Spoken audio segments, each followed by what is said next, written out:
नमस्कार दोस्तों, हमारे चैनल स्टोरी नाइट में आपका स्वागत है। दोस्तों, आज एक नई कहानी आप सुनने वाले हैं। कहानी एक ऐसी लड़की की है जो किडनैप हो जाती है और उसके बाद जब वो भागने की कोशिश करती है तब उसका सामना एक आत्मा से हो जाता है। उसके बाद उसके साथ कुछ ऐसा होता है जिसे वह चाहकर भी कभी भूल नहीं पाती है। तो क्या वो उस जगह से निकल पाती है और क्या उस आत्मा ने क्या किया उसके साथ, ये तो कहानी में चलकर ही आपको पता चलेगा। तो चलिए बिना किसी देर के कहानी शुरू करते हैं। कब तक जिंदा रखना है इसे? पैसा मिलने तक, और नहीं मिला तो गिद्धों का खाना बनेगी और क्या। ये सब बातें 5 लोगों के बीच हो रही थीं। ये लोग शहर के बाहर एक पुराने किले के खंडहर में थे। बातचीत करने वाले ये लोग अपहरणकर्ता थे जो फिरौती के लिए अपहरण करते थे और फिरौती मिलते ही खत्म कर देते थे। इस बार इन लोगों ने 21 वर्षीय छात्रा विधि को किडनैप किया था। वो अपनी एनसीसी की ट्रेनिंग के लिए आई थी और इन लोगों ने उसे वहीं से किडनैप कर लिया था। किडनैप करने वाला मुख्य था भीमा। भीमा के गैंग की वारदातें अक्सर खबरों का हिस्सा रहती थीं कि कैसे ये लोग बर्बरता से हत्या कर देते थे। कई बार तो लाशें भी नहीं मिलती थीं। मुझे जाने दीजिए, मैंने आपका क्या बिगाड़ा है? डर से रोते हुए विधि ने कहा। बिगाड़ा कुछ नहीं, मगर बना सकती है। तेरी कीमत अभी तेरे बाप से वसूलेंगे। भीमा ने विधि के बाल पकड़ते हुए कहा। दादा, ज्यादा टॉर्चर झेल नहीं पाएगी। आजकल की छोरियां खाती कहां हैं कुछ। मर गई तो क्या करेंगे? लाखन ने हंसते हुए कहा। पैसा तो इसकी लाश से भी वसूल लेंगे। लाखन बीरू, ख्याल रखना इसका। मैं हाईवे की तरफ जा रहा हूं फोन करने। यहां नेटवर्क नहीं है, और हां, भागने की कोशिश करे या ज्यादा परेशान करे तो मार के फेंक आना अपने जंगल वाले कब्रिस्तान में। वहां या तो भूखे जानवर या चील कौवे या गिद्ध खा जाएंगे। भीमा ने निर्दयता से कहा। आप जा रहे हो तो थोड़ा मुर्गा भी ले आना रात के लिए। भूख लग रही है थोड़ा, जीवा ने कहा। मुर्गा तो ले आऊंगा, लेकिन पिछली बार की तरह कोई गड़बड़ हुई ना तो मुर्गे की जगह तुझे भून कर खा जाऊंगा। तेरी ही लापरवाही से पुलिस वाला यहां तक पहुंच गया था, तो अब की बार ना। भीमा ने उसे धमकाया और सबको चेतावनी देकर चला गया। हाईवे वहां से दूर था। पुलिस को लोकेशन न मिले, इस वजह से भीमा फोन हमेशा वारदात की जगह से दूर करता था। भीमा के जाते ही बाकी बचे किडनैपर शराब पीने लगे। विधि रोए जा रही थी, मगर रोते रोते वह वहां से भागने की कोशिश में लगी थी। उन लोगों को शराब में डूबा देख वह नजर बचाकर हाथ खोलने की कोशिश करने लगी। वहां 4 किडनैपर बैठे थे। कुछ देर बाद उनमें से 2 किडनैपर कुछ काम को लेकर बाहर गए। जीवा और लाखन वहीं बैठे शराब में मस्त थे। अरे, इस छोकरी को देख के लग रहा है कि इसे मारने में हमें मेहनत भी नहीं करनी पड़ेगी, अपने आप रोते रोते मर जाएगी। जीवा ने ठाका लगाते हुए कहा। अब की बार फिरौती थोड़ी ज्यादा ही लेंगे। पिछली बार का सारा रुपया बाप की 13वीं में खर्च हो गया। मन भर के दारू भी नहीं पिया। कहकर लाखन भी हंस पड़ा। अरे, इस बार शहर गया था तो अंग्रेजी वाली दारू लाया। तू रुक, मैं नीचे से लेकर आता हूं और घर पे बात भी कर लेता हूं। कब से घर नहीं जा पाया, जीवा ने कहा। दोनों शराब में बिल्कुल टुन्न थे, पैर लड़खड़ाने लगे थे। इधर विधि की हाथ की रस्सी भी ढीली हो गई थी। जीवा के बाहर जाते ही विधि ने पानी मांगा। पानी चाहिए तेरे को? नहीं मिलेगा पानी, कुछ नहीं मिलेगा। चुप करके बैठ। लड़खड़ाती जुबान से लाखन ने विधि को पास आकर धमकाया। बस विधि को मौका मिल गया। विधि ने अपने बंधे हुए दोनों हाथों से चम्मच उठाकर सीधा लाखन की आंखों पर हमला किया। शराब के नशे में धुत्त लाखन संभल नहीं पाया और वहीं गिर गया। विधि ने जल्दी से हाथ पैर खोले और दरवाजे तक आई। तब तक जीवा फोन से बात करता हुआ अंदर आया। वो बेहद नशे में था। इस बात का फायदा उठाकर एकदम से विधि ने उस पर वार किया। वह कुछ हड़बड़ाया। अगले ही पल विधि ने वहां रखी शराब की बोतल उठा उसको दे मारी। उसके हाथों से फोन छूट गया। विधि ने फोन उठा लिया। इससे पहले दोनों संभल पाए, विधि बिजली की फुर्ती से वहां से भागी। वो जगह एक खंडहर नुमा किला था। वहां से बाहर निकलना सहज नहीं था। विधि जैसे ही थोड़ा ही भाग पाई, तब तक लाखन और जीवा संभल चुके थे और वीरू सुहास भी वहां आ चुके थे। वो चारों ही विधि को पकड़ने दौड़ पड़े। विधि भागते हुए खंडहर से बाहर आई। उसने देखा कि थोड़ी ही दूरी पर 2 लोग सड़क पर खड़े थे। उन्हें देखते ही विधि मदद को चिल्लाई। सुनिए प्लीज, मेरी मदद कीजिए। ये लोग मुझे मार डालेंगे, बचा लीजिए मुझे। सड़क पर खड़े दोनों लोगों ने विधि की ओर देखा, फिर एक दूसरे की ओर देखा और फिर वहां से चुपचाप चल दिए। विधि एक बार फिर चिल्लाई, मगर उन लोगों ने नहीं सुना। तब तक वीरू और बाकी सब किडनैपर दिखाई दिए। घबराकर विधि वहां से भागने लगी। ये इलाका उसके लिए बिल्कुल अनजान था। वो बस बेतहाशा भाग रही थी। भागते भागते वो जंगल की तरफ निकल गई। तभी उसे फोन की याद आई। उसने फोन निकालकर देखा तो उसमें नेटवर्क ही नहीं थे। अब मैं क्या करूं, नेटवर्क भी नहीं। कुछ सोच इमरजेंसी कॉल, हाँ वही करती हूं। विधि ने 100 नंबर डायल किया। वो कुछ कह पाती इससे पहले किडनैपर वहां आते दिखाई दिए। हड़बड़ाहट में विधि वहां से भाग निकली। शाम ढल चुकी थी और विधि भागते हुए उस अनजान जंगल में पहुंच चुकी थी। बेहद थकी और डरी हुई विधि एक पेड़ के नीचे बैठ गई। पापा, आप कहाँ हो पापा? मुझे बहुत डर लग रहा है। मुझे घर जाना है, पता नहीं मैं अब घर कैसे पहुंचूंगी, कहते हुए फफक पड़ी विधि। विधि सर घुटनों में फंसाए बैठी रो रही थी कि वहां एक हवा सी आई और हल्के से उसके बालों को उड़ाया। उसने सर उठाया तो उसे अपने कान के पास कोई महसूस हुआ। ऐसा लगा जैसे किसी ने उसका नाम लिया। वो चौंक कर उठ गई। तब उसे एहसास हुआ कि वो एक घने जंगल में है, एक अनजान जगह। उसने सर उठाकर देखा तो सूर्य बिल्कुल ढल चुका था। चारों ओर निगाह दौड़ाई तो खुद को अकेला पाया। ये क्या? एक मुसीबत से बचने में वो दूसरी मुसीबत के मुंह में आ गई। इतने घने जंगल में वो अकेली, वो भी अंधेरे में। इस डर का एहसास उसे अब हुआ। ओह गॉड, अब मैं क्या करूं, कहां जाऊं? यहां कोई होगा भी नहीं मेरी मदद को। मैं कैसे बाहर निकलूंगी? विधि जैसी ही उठी, उसे ऐसा लगा जैसे कोई उसके पीछे से भाग के गया। फिर ऐसा लगा जैसे कान में किसी ने कहा, चुप, आवाज मत करना। विधि और डर गई। वो रोते हुए आगे बढ़ने लगी। जैसे जैसे वो आगे बढ़ी उसे ये लगा कोई उसके पीछे है। वो पलटती तो वहां कोई नहीं होता। फिर वो तेज तेज चलने लगी। वैसे ही उसके पीछे के कदमों की आवाज भी तेज हो गई। वो और तेज चलने लगी, कदमों की आवाज भी तेज। बेहद डरी हुई विधि भागने लगी और उसे ऐसा लगा कि कोई उसके पीछे भाग रहा है। यकायक उसे ये लगा किसी ने उसे पीछे से आकर पकड़ लिया है। वो चीखी और उसका पैर किसी चीज से टकराया और वो जमीन पर गिर गई। जहां वो गिरी वहां कोई चीज उसके हाथ से लगी। वो कुछ था। विधि ने उसे चीज पर हाथ घुमाया तो कांप गई। वो किसी का हाथ था जो जमीन से दबा हुआ था और थोड़ा दिख रहा था। विधि डर से थरथराने लगी और वहीं पैरों को समेटते हुए डर से रोने लगी। उसकी रोने की आवाज में कुत्तों की रोने की आवाज और शामिल हो गई। कुछ ही देर में भेड़ियों और सियारों की आवाज भी आने लगी। वो पीछे खिसकी तो हाथ में एक हड्डी आ गई। वो हड़बड़ी में उठी तो आसपास देखा। वहां तो छोटी छोटी कई हड्डियां बिखरी थीं, जैसे किसी जंगली जानवर ने उन्हें खाया हो। थोड़ी ही देर में वहां सियारों और कुत्तों की आवाज और तेज हो गई। वो आवाजें और करीब महसूस हुई। विधि ने सर उठाकर देखा तो शहर गई। उसके सामने जंगली कुत्ते और सियार खड़े थे। अब क्या करें? यहां कोई है ही नहीं जो उसे बचा सके। ये तो उसे नोच कर खा ही जाएंगे। इसी डर से वह उठकर खड़ी हुई और धीरे धीरे अपने कदम पीछे बढ़ाने लगी। जैसे जैसे वह अपने कदम पीछे बढ़ाती, सियार और जंगली कुत्ते उसकी ओर बढ़ने लगते हैं। वह बेहद डर गई, डर की वजह से कांपने लगी। उनमें से एक सियार उसके ऊपर हमला करने आगे बढ़ा। भय से उसने आंखें बंद कर लीं।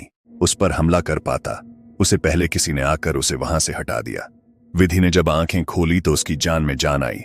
वहां एक पुलिस वाला था। Are you okay ma'am? घबराइए मत, आपको कुछ नहीं होगा।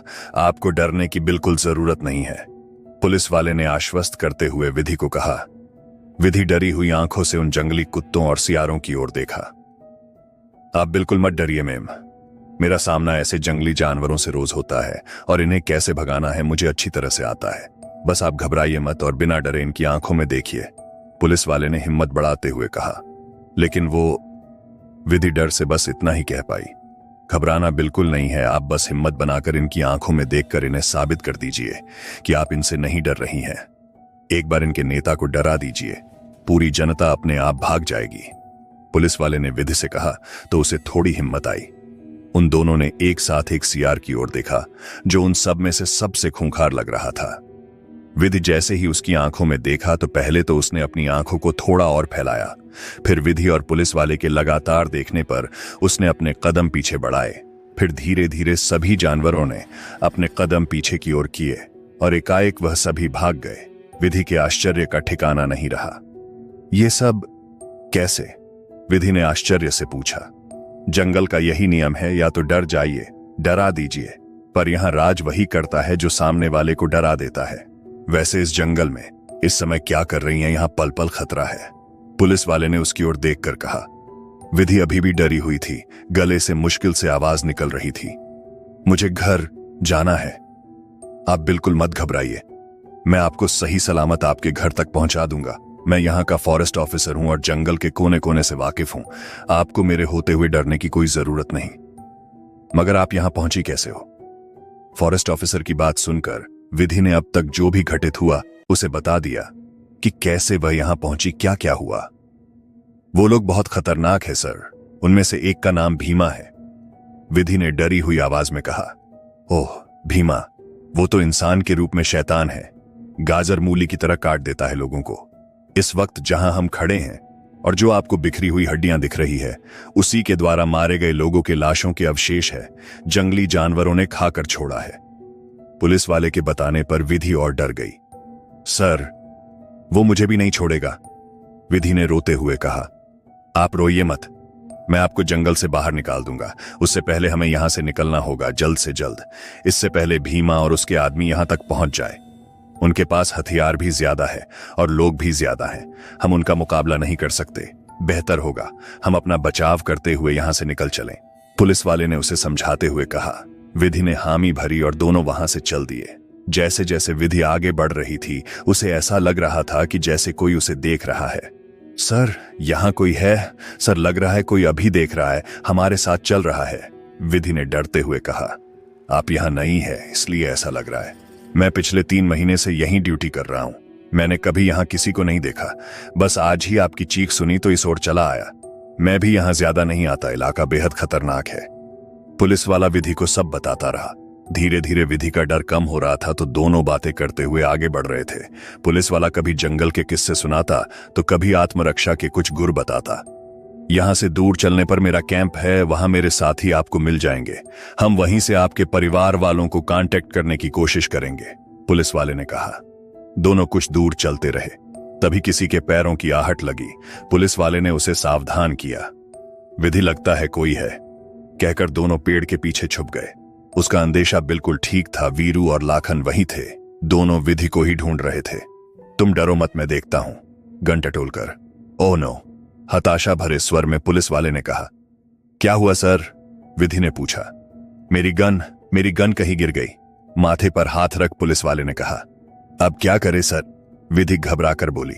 शांत रहो, हम यहां हैं, उन्हें पता नहीं चलना चाहिए, आवाज मत करना बिल्कुल, मुंह पर उंगली रखते हुए उसने कहा। दोनों वहीं चुपचाप खड़े थे। वहां उनसे कुछ ही दूरी पर लाखन और वीरू खड़े थे। वो लड़की बचनी नहीं चाहिए, गुस्से में वीरू गुर्राया। हां, उसकी वजह से दादा ने जीवा को मार दिया, क्योंकि वो उसे चकमा देकर भाग गई। अगर हम उसे नहीं पकड़ पाए तो वो हमें भी मार देंगे, मुट्ठियां भींचते हुए लाखन बोला। उन दोनों की बातें सुन विधि बहुत डर रही थी। वो दोनों इधर उधर विधि को ढूंढते रहे और कुछ देर ढूंढने के बाद आगे बढ़ गए। उनके जाते ही विधि रो पड़ी। सर, ये लोग यहां तक पहुंच गए, वो मुझे नहीं छोड़ेंगे, रोते हुए विधि ने कहा। विधि, डरो मत, डरने से कुछ नहीं होगा, जंगल में कदम कदम पर खतरा है, हमारा सबसे बड़ा खतरा हमारा डर है, हिम्मत रखो, सब ठीक होगा। अभी हमें बहुत दूर चलना है, कैंप यहां से दूर है और ये इलाका इन बदमाशों का है, यहां से निकल गए तो सब ठीक होगा। पुलिस वाले ने उसे ढांढस बंधाया। अपनी सारी हिम्मत जुटा विधि आगे बढ़ने लगी। बहुत देर चलने के बाद उसकी हिम्मत जवाब देने लगी। वो बेहद थक चुकी थी, भूखी और प्यासी भी थी। सर, मैं अब नहीं चल सकती, विधि ने हाँफते हुए कहा। हिम्मत रखो, यहां से कुछ किलोमीटर पर ही कैंप है, वहां पहुंचकर सब ठीक हो जाएगा। सर, पानी, थोड़ा पानी मिल जाए, विधि का स्वर बहुत मुश्किल से निकला। ठीक है, तुम यहीं रुको, मैं पानी लेकर आता हूं, और हां, कहीं जाना मत और डरना बिल्कुल मत, हिम्मत रखो, कोई भी मुसीबत हिम्मत से बड़ी नहीं होती, मैं जल्दी आऊंगा, पुलिस वाले ने कहा। सर, विधि थोड़ी आशंकित थी। हिम्मत रखो, कुछ भी हो तुम्हें सामना करना होगा पूरी हिम्मत से, दिमाग से, ओके? एक नुकीली लकड़ी देकर, इसे अपनी हिफाजत के लिए अपने पास रखो, आता हूं, कहकर पुलिस वाला वहां से चला गया। विधि वहीं डरी सहमी बैठ गई। डर, हताशा और दुख से उसके आंसू नहीं थम रहे थे। वो घुटनों से रख आंख बंद करके बैठ गई। कुछ देर बाद कदमों की आहट से उसका ध्यान टूटा। उसे महसूस हुआ कि कोई बिल्कुल उसके सामने खड़ा है। उसे लगा है कि पुलिस वाला आ गया है। आप आ गए सर, पानी मिला, इतना ही बोल पाई कि जब उसने सामने वाले का चेहरा देखा तो है डर से सफेद पड़ गई। उसके सामने गन तान कर भीमा खड़ा था। तुम यहां? बेहद डरे हुए स्वर में विधि ने कहा। यहां छुपी बैठी है चूहिया, भाग लिया जितना भागना था, अब आराम करो, हमेशा के लिए बहुत दिमाग खाया तूने, आज तुझे तो ऐसी मौत दूंगा कि मौत भी कांप जाए, दांत पीसते हुए भीमा ने कहा। सर, विधि चीखते हुए पुलिस वाले को आवाज दे रही थी। यहां तो कोई मुर्दा भी तेरी आवाज नहीं सुनेगा, कहकर उसने विधि को बालों से पकड़कर घसीटा। जब विधि ने बचने की कोशिश की तो उसने 2-3 थप्पड़ जड़ दिए। विधि जमीन पर गिर गई, उसके मुंह से खून निकल आया। जमीन पर औंधी गिरी विधि को उस पुलिस वाले की बातें याद आई जो उसने आत्मरक्षा की और हालात का सामना करने के लिए उसे बताई थी। उसने आंखें बंद कर थूक गटका और हिम्मत बटोर कर पलटी। उसने पलटते ही दोनों मुट्ठियों में मिट्टी भरकर भीमा की ओर फेंक दी। आंखों में मिट्टी गिरते ही भीमा का संतुलन बिगड़ा और उसके हाथ से फायर हुआ। इस फायर से विधि बच गई। उसने उठाकर एक लकड़ी को हाथ में थाम लिया जिसका एक सिरा नुकीला था जो पुलिस वाला उसे देकर गया था। भीमा उस पर अगला वार कर पाता उससे पहले ही विधि ने लकड़ी को पूरी मजबूती के साथ पकड़कर सीधा भीमा की गर्दन पर घुसेड़ दिया। विधि ने जिस ताकत से वार किया वो बिल्कुल सटीक बैठा। लकड़ी काफी अंदर तक उसकी गर्दन में घुस गई। थोड़ी देर भीमा कराहा और वहीं ढेर हो गया। इतना अचानक हुआ कि खुद विधि को भी यकीन नहीं हुआ। वह हतप्रभ वहीं खड़ी रही। तभी वह पुलिस वाला वापस आ गया। भीमा को मरे हुए देख और विधि को खड़े देख वह सब समझ गया। तुम ठीक तो हो ना? पुलिस वाले ने सवाल किया, पर विधि चुप जड़वत खड़ी रही। विधि विधि उसने विधि को झंझोड़ा। विधि का एकाएक ध्यान टूटा और भीमा की लाश को देख वह घुटनों के बल गिर गई और रोने लगी। ये मैंने क्या कर दिया? मैंने किसी को मार दिया। मेरे हाथों से किसी का खून हो गया, कहकर उसने अपने दोनों हाथों से चेहरे को छिपा लिया। यह खून नहीं, आत्मरक्षा है विधि। तुमने उसकी जान नहीं ली बल्कि अपनी जान बचाई है। पुलिस वाले ने उसे समझाते हुए कहा, मगर विधि कुछ समझना नहीं चाह रही थी। वह लगातार रोए जा रही थी। मैंने क्या कर दिया? विधि फपक कर बोली, तुमने एक ऐसे हैवान को मारा है जिसने इंसान का शरीर ले रखा था। तुमने कुछ गलत नहीं किया। अब यहां से चलो। गोली की आवाज सुनकर इसके आदमी भी यहीं आते होंगे और बाकी फॉरेस्ट ऑफिसर्स भी। इससे पहले वो यहां आए हमें कैंप तक पहुंचना होगा। पुलिस वाले ने विधि को समझाया। वे लोग मुझे जिंदा नहीं छोड़ेंगे, वह मुझे मार डालेंगे। विधि घबरा कर बोली, राजा के मरते ही सैनिक भाग जाते हैं। भीमा की लाश देख वो खुद भाग लेंगे, पुलिस वाले ने कहा और उसे समझाते और संभालते हुए वहां से ले चला। थोड़ी और दूर चले होंगे कि कई कदमों की आहट सुनाई दे रही थी। अब बिल्कुल मत डरो, विधि ऑफिसर्स आ रहे हैं, खुश होते हुए पुलिस वाला बोला। आपको डरने की घबराने की बिल्कुल जरूरत नहीं। आप यहां बिल्कुल ठीक हैं, सुरक्षित है। बस आपको मेरा एक काम करना होगा, पुलिस वाले ने कहा। कैसा काम? विधि के चेहरे पर एक सवालिया निशान था। आपको यह नहीं बताना है कि मैं आपके साथ था। किसी भी ऑफिसर को आपको सिर्फ यह बताना है कि आप वहां से भाग आई और आत्मरक्षा में भीमा की जान चली गई। उसके ऐसा कहने पर विधि थोड़ा सोच में पड़ गई। अरे आप ज्यादा मत सोचिए, मैं 2 दिन से पनिशमेंट पर था और मुझे कहीं और भेजा गया था। मगर मैं पनिशमेंट से बचते हुए जंगल में उस तरफ चला गया जहां कोई नहीं आता और अकस्मात आप मिल गई। अभी यह सब जानने के बाद मुझे वाहवाही कम, पनिशमेंट ज्यादा मिलेगी। हो सकता है 2-3 दिनों के लिए घर भी भेज दिया जाए, तो प्लीज आप किसी से कुछ मत बताइएगा। पुलिस वाले ने पूरी बात समझाई तो विधि ने हामी भर दी। विधि बेहद थकी थी। अचानक उसे लगा कि एक हवा सी आई, कोई उसके पीछे है। उसने पलट कर देखा तो कई काले धुएं उसके साथ चल रहे थे। विधि इतना डर गई कि बेहोश हो गई। विधि की जब आंखें खुली तो उसने खुद को कैंप में पाया और कुछ देर बाद वहां बाकी ऑफिसर आए। उन्होंने विधि से पूछताछ की तो विधि ने उन्हें बताया, हाँ बस पुलिस वाले के बारे में कुछ नहीं बताया। ठीक है, आपको डरने की जरूरत नहीं है, आप बिल्कुल सेफ है। और भीमा का तो यही होना था, जंगल को कब्रिस्तान बना दिया था उसने। अभी कुछ दिन पहले ही 2 टूरिस्ट को मार दिया। उनकी क्षत विक्षत शव पड़े मिले हमें। ऑफिसर ने कैप उतारते हुए कहा, आप हमें उसके अड्डे पर और उस जगह ले चलिए जहां आपने डेड बॉडी देखी थी, दूसरे ऑफिसर ने कहा। विधि ने हामी भरी और उसकी नजर सामने लगी 2 तस्वीरों पर पड़ी। तस्वीरें उसे कुछ जानी पहचानी लगी। ये लोग कौन हैं? विधि तस्वीर की ओर इशारा करते हुए कहा, यही तो वो टूरिस्ट हैं जिन्हें भीमा ने बेरहमी से मार दिया था। यह सुन विधि चौंक गई क्योंकि वे दोनों कोई और नहीं बल्कि वही थे जो उसे वहां मिले थे जब वह कैद से भागी थी, जिससे उसने मदद मांगी थी। और वे लोग चुपचाप आगे चले गए। क्या हुआ मैम, आप जानती हैं इन्हें? ऑफिसर ने सवाल किया। विधि चुप रही, उसने कोई जवाब नहीं दिया, लेकिन उसे कुछ समझ में नहीं आ रहा था कि उन्हें क्या बताएं। कुछ देर बाद विधि ने उन पुलिस वालों को लेकर उस जगह पहुंची जहां उसने जमीन में दबी डेड बॉडी देखी थी। स्थानीय पुलिस को भी सूचना कर दी गई थी। वह लोग भीमा के अड्डे पर पहुंच चुके थे और उसे अपने कब्जे में ले लिया था। विधि के कहे अनुसार जब वो लोग बाहर पहुंचे तो सच में वहां का मंजर बहुत भयानक था। वहां चारों ओर कंकाल के टुकड़े टुकड़े पड़े हुए थे और वह लाश जो जमीन में दबी हुई थी उसे खोद कर निकाला जा रहा था। शायद कई दिन से वहां दबी हुई थी, इसलिए लगभग सड़ने लगी थी। चेहरा भी पहचानना मुश्किल हो रहा था।